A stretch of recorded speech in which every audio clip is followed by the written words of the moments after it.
Welcome to the Girl Doc Survival Guide. I'm really excited today to announce that this podcast, See, Hear, Feel, is being rebranded and now being called Girl Doc Survival Guide. This is largely due to the efforts of Jamie Slevin, who is now a producer of this podcast. I'll just give a brief introduction to Jamie, even though he asked that I not do it. Jamie is a podcast producer. He's been working with doctors and leading healthcare experts. He's based in London, England, and he feels very passionate about producing podcasts for doctors since he thinks that doctors who host podcasts are superheroes.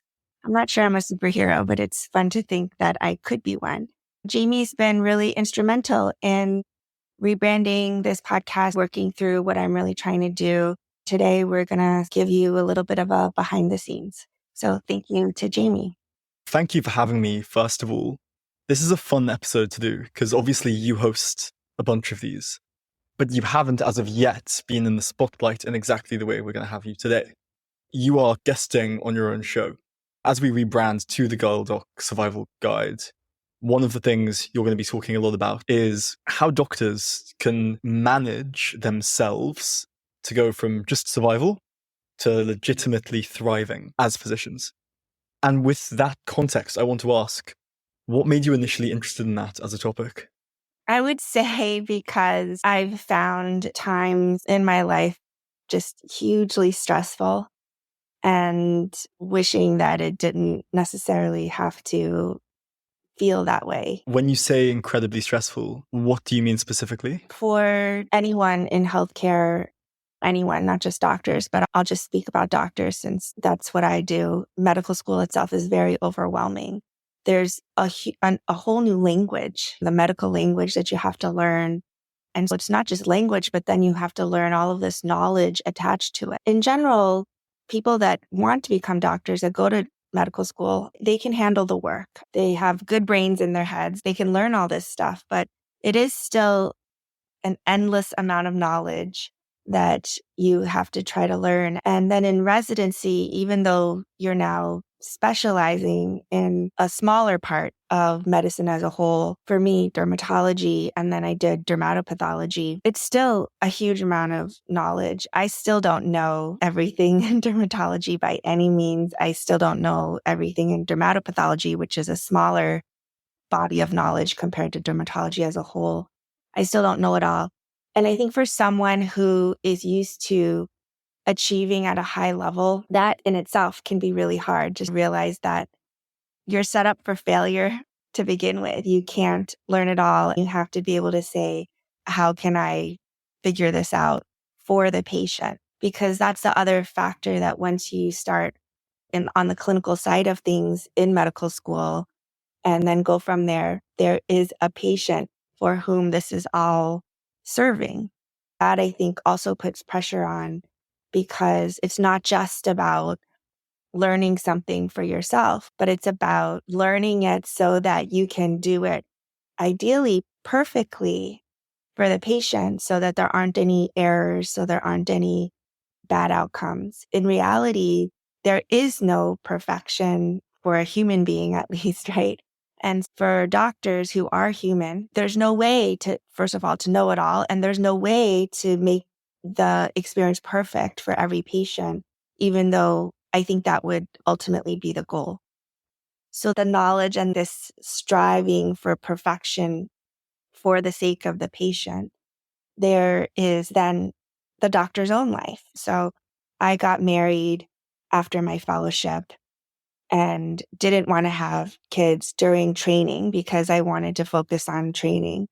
And then had my first child after about 3 years of working. Kids add a whole nother dimension of what needs to be done in life, right? Someone else that I have to take care of, especially when they're babies. You can hire someone too. And my kids were both in daycare, but still you have to arrange that. It's something to think about, something else on my plate. And then my second child was born and he was diagnosed late, but he was diagnosed as being profoundly deaf. He has auditory neuropathy. And he ended up getting cochlear implants a little more than 3 months after he was diagnosed, as I said, almost 2 years old. And that at these different points, medical school, which was stressful and overwhelming at times. Residency, which was stressful and overwhelming at times. And then having children added on to that. And one, you could say has quote unquote special needs, although I think that actually every kid is special needs and has special needs. Sometimes I just felt this is impossible. I can't do it. How did having kids change things from day one? If you were to look at your life one day before finding out you were pregnant, and then 1 month when you have a 1 month old, how did life in medicine feel in those two circumstances? I recently learned about something called a transformative experience. It's a concept by a philosopher who's here at Yale. Her name's Lori Paul. She came upon this concept philosophically after she had her first child. And I think she's right. For me, having a child is a transformative experience where I became a different person, not necessarily right away, but over time. She gives an example in her book of becoming a vampire. You become a vampire, you might try to imagine what it's like that now you drink blood and you have to find where to get your next meal and things like that. But you don't really know what it's like and what it's going to be like, say, to live forever as a vampire, unless you truly have that experience.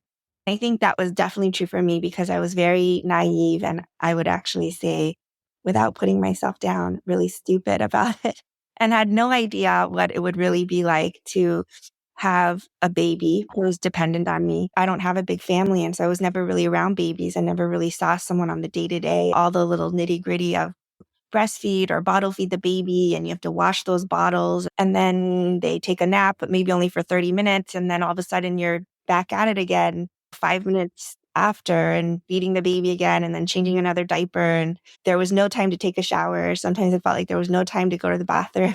People talk about you just sometimes wear pajamas all day, and I would do that for sure. And it just is this kind of crazy time where you don't hardly have any time to think. And I had no idea that it would be like that. But in terms of the true transformation, I think it was a mental thing where I, for the most part, no longer really had myself at the main center of my universe, or say maybe me and my husband, but it was like this baby. And I will say that it wasn't an easy transition for me. That transformation, I don't think was necessarily easy or pleasurable because maybe in some ways I am selfish. I want to be at the center of my world. It was hard on me psychologically, I think, to make that transformation. But it just happened over time, I think, because the baby is so dependent. It's like, what does the baby need right now? Over and over again, rather than what do I truly need right now? That's good for the baby, right? I guess there's also the expectation. People talk about motherhood or new motherhood as gifts, and then that misses out the bit where you haven't slept, you can't shower, and you're not the center of your own universe anymore. Exactly. I think you hit the nail on the head that motherhood is glorified, at least definitely in the US. And yet you see, like in South Korea, for example, or Japan, or even in the US, the birth rate is declining because, especially in South Korea, for example, my mom tells me women don't want to have kids because they realize that it's a lot of work. And while, yes, I would say it is definitely largely positive to have children, actual studies show that parents are, quote unquote, more unhappy than non-parents. Definitely parents are more stressed out than non-parents oftentimes. And I think that's just because life isn't perfect and human beings aren't perfect. And so if you're single, for example, you're just managing yourself. If you're part of a couple, then in some ways you're managing too. And once you have kids, there's another person to the mix. There are these relationships that get added on. And I think the hard thing for me is that, going back to your comment about motherhood and parenthood being so positive, there is this expectation of that mothering instinct, right? That, oh, even if moms do more, it's because we naturally have this instinct to mother, and men maybe don't have that same instinct. For me, I would just say I felt like a lot of times I was failing because I don't think I had that instinct. It was all like work and learning, and it never felt like it came naturally to me. At what stage did you become conscious of your well-being as this thing to actively look after versus the autopilot of course, I want to feel good, but how do you feel good? Honestly, I think I'm a slow learner in a lot of ways. I've found a lot of things stressful when things are piling on, especially say if the baby or the toddler, as they keep growing older, if they're sick or something else gets added on, or if there's something at work, like a conference that I want to do that I've signed up to give a lecture at or something, but it just adds on. Referring to your comment of autopilot, in some ways it was autopilot. I signed up for this stuff and I want to be in, say for me, academics, and there are certain things I need to do in academics. And so I just do them. And for a large part, as I said, still there are positives. Like I do love my job.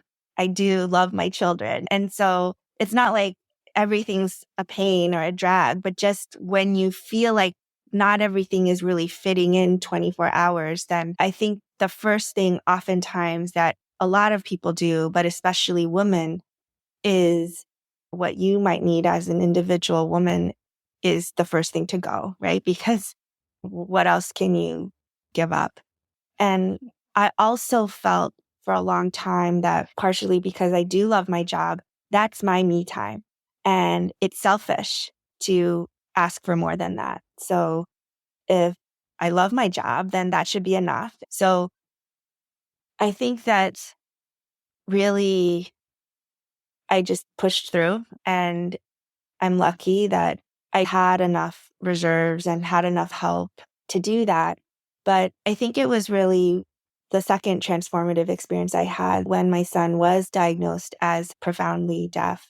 I realized that I might have to give up my job, and we might have to move. If cochlear implants didn't work for him, then we would probably move closer to a school that had something called auditory oral teaching.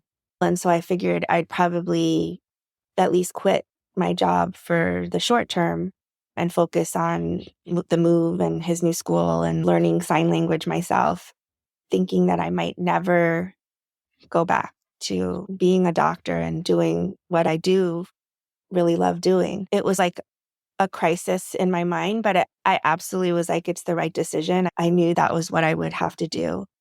And so I think that what happened for me was that I realized life can't just be about work. The number one meaning in my life is no longer work. My kids are number one. And so it sounds silly, but it was a revelation to me that, oh, they are really number one. If I have to choose, they're number one, and work isn't number one. My own achievements and my work were number one for a large part of my life. And so I think that's part of the transformative experience of having kids for me, that at some point, and I wouldn't really be able to tell you when that was. I don't think it was like day one when all of a sudden I gave birth and had the child, right? As I said, it is a slow learn for me. But yeah, I realized it would be kind of upsetting to me to give up my job, but it would be something I would willingly choose to do. It's not like I would be bitter about it. Your you time was work, and then maybe work is now off the table. What did life feel like it was going to look like? Did you have a vision of or expectation of what post giving up work life would be? No, I didn't.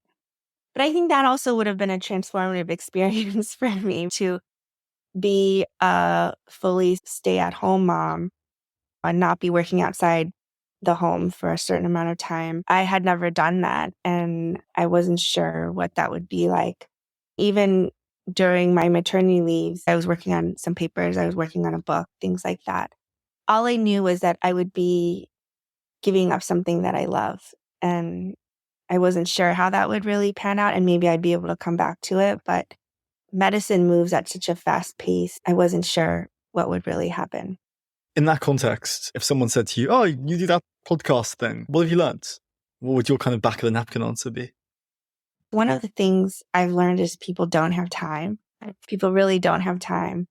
One of the reasons I do this is I want to be conscious of how I'm using my time and what I'm focusing on. And I don't think I've really learned that lesson yet, how to sort of do that consciously and willingly and not really be on autopilot. That I think is the big thing. And it really covers over everything that I've talked about on the podcast with different guests. meaning emotional intelligence. You have to have the time to be emotionally aware and have the time to regulate your emotion. Having a growth mindset and not being afraid of failure. If you never learned having a growth mindset when you're younger, which I haven't, then you have to have the time to sort of figure out what that really means for you. I'm not saying that these things take hours. Sometimes to be aware of a concept, it's really 30 seconds, a minute, learn the definition of what something is. But the growth mindset, emotional intelligence, two things that I think are very meaningful to me, things that I never learned when I was a kid. It takes time to actually get them into my life, time and effort. Part of the effort for me is to see how other people are doing it and to reinforce for me through doing this podcast that it is an important thing. So that's what I mean, that kind of time and space, spending that time, my own time, it teaches me to place importance on these things that we talk about. It sounds like it's less an issue of time and more an issue of bandwidth. Because as you say, it takes 30 seconds to look up the definition, but these concepts need to be consumed. It's one thing to know it intellectually, and it's another to do the messy process of integrating it. Yeah, you can call it bandwidth or time. I think it's a little bit semantics. Bandwidth is maybe more the trendy term. For me, it's easier to think of it as time because we know there are 24 hours to the day. I think of Tim Ferriss's book, The 4-Hour Work Week. It doesn't apply to me because I definitely work more than 4 hours a week. And I have no plans to only be working 4 hours per week, not in the near future at least. And I don't really think it's possible for the vast majority of doctors to only work 4 hours a week. His book is great, but you literally only work 4 hours. And then you have 20 hours for everything else that you want to do. So one of the issues for me is if I love work, and as you said, if work is for me, then I don't only want to do it for 4 hours. I do want to do it for longer. But I don't want to do it 24 hours. Everyone needs sleep at least. But that kind of thing, it just seems there's some magic formula if I'm average and I need 8 hours of sleep and then plus a certain amount of work. If we just say it's 8 hours, like 9 to 5, then there's 8 hours left. But the reality is most doctors, you don't just work 8 hours, especially with the electronic medical record. So what's the amount of time? Is it okay if I spend 1 hour more on the electronic medical record and then I have 7 hours left? What formula is correct for me? So work-life balance. And that's what it comes to. I realize there is no balance, at least not for me. Even the term work-life balance puts pressure on the individual. I think that balance question is actually a lie, as if I can create a magic formula for each day that then I would feel perfectly zen. Instead, I really like a concept that I first heard through Arena Strive, Brian Ferguson. He talks about flourishing. Like, how can we flourish? So for one individual, for Tim Ferriss, it might be 4 hours of work is flourishing. And then he gets to travel around the world and live in Germany and learn German for 6 months and then go to Japan and learn Japanese for 6 months. But for me, I think flourishing in such a high stress environment like healthcare would be learn how to prioritize and take the time for what needs to have the time in that moment. It does take thought. It takes knowing yourself and knowing the people that are important around you and knowing what gives you meaning. Yeah, because if you love work and you get work down to 4 hours, you've actually become efficient rather than effective. You've been ineffective at creating a life that works for you, despite being highly efficient with your resources. Before we finish up, do you see the doctors coming through now, the doctors in their 20s who you work with? Do they have different beliefs around this stuff than the doctors 10 or 15 years older than you? Yes.